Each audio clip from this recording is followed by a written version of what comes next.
இன்னக்கான வீடியோல நம்ம என்ன பார்க்க போறோம்னா கொல்கத்தால நடந்த ஒரு சில விஷயத்த பத்தி பார்க்க போறோம். வீடியோக்குள்ள போறதுக்கு முன்னாடி நம்ம சேனலுக்கு புதுசா வந்தீங்கன்னா மறக்காம சப்ஸ்கிரைப் பண்ணுங்க. வாங்க வீடியோக்குள்ள போலாம்.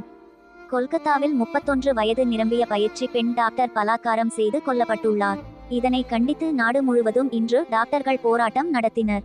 சென்னை ஓமந்தூரார் மருத்துவக் கல்லூரி மருத்துவமனையில் நடந்த போராட்டத்தில் பெண் டாக்டர் ஒருவர் கொந்தளித்து பேசினார்.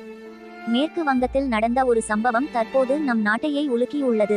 அதாவது மேற்கு வங்க மாநிலம் கொல்கத்தாவில் ஆர்ஜி கார் மருத்துவக் கல்லூரி மற்றும் மருத்துவமனை உள்ளது. இங்கு 31 வயது நிரம்பிய பெண் பயிற்சி டாக்டராக பணியாற்றி வந்தார்.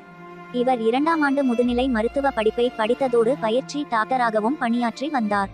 கடந்த 8ஆம் தேதி அவர் நைட் ஷிஃப்டில் பணியாற்றினார். அதன் பிறகு மறுநாள் காலையில் அவர் அரை நிர்வாணமாக பிணமாக மீட்கப்பட்டார். மருத்துவமனையில் கருத்தரங்க கூடத்தில் அவரது உடல் கிடைத்தது. உடற்கூராய்வில் அவர் பலாத்காரம் செய்யப்பட்டு கொடூரமாக கொலை செய்யப்பட்டது தெரியவந்தது. இந்த சம்பவத்தில் ஒருவர் கைது செய்யப்பட்டுள்ளார். அவரது பெயர் சஞ்சய் ராய். முதலில் போலீசார் விசாரணை நடத்திய நிலையில் தற்போது இந்த வழக்கு சிபிஐ வசம் ஒப்படைக்கப்பட்டுள்ளது.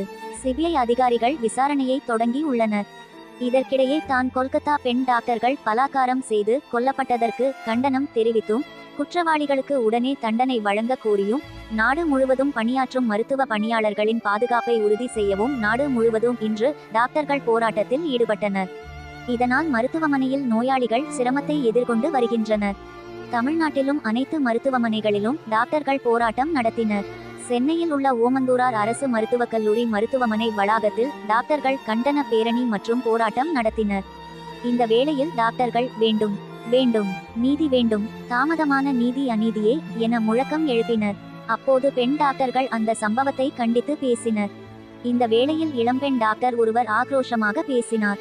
அப்போது அவர், ஒரு பெண்ணை வெறும் உடம்பாக பார்க்க வேண்டாம், அவளுக்கும் மதிப்பு கொடுங்கள். முதலில் பெண்ணை மனிதராக பாருங்கள், அதனை சரிசெய்தாலே போதும். பெண் என்பவள் பயப்பட வேண்டிய தேவை இருக்காது. பெண்ணின் உடல் அங்கங்கள் ஒவ்வொன்றையும் பார்க்க வேண்டிய அவசியம் இல்லை. பெண்ணின் முகத்தை பார்த்து பேசுங்கள். பெண் என்பவள் உடம்பு சார்ந்து பார்க்கக்கூடியவள் இல்லை. உன் அம்மாவுக்கு இருக்கிறது தான் அவளுக்கும் இருக்கு, உன் தங்கைக்கு இருப்பது தான் அவளுக்கும் இருக்கு. அதனால் கேவலமாக பெண்ணை பார்க்காதீர்கள், கேவலமாக நடந்து கொள்ளாதீர்கள் என்று கொந்தளித்தார். அதன் பிறகு டாக்டர்கள் இந்தியாவுக்கு தங்களின் கருத்துக்களை பேட்டியாக பதிவு செய்தனர். டாக்டர் மகாராஜன் கூறுகையில், இந்த போராட்டத்தின் மூலம் டாக்டரின் இறப்புக்கு நீதி கிடைக்க வேண்டும். அந்த நீதி உடனடியாக வழங்கப்பட வேண்டும். இந்தியா முழுவதும் பணியாற்றும் டாக்டர்கள், நர்ஸ் உள்பட மருத்துவ பணியாளர்களின் பாதுகாப்பை உறுதி செய்ய வேண்டும்.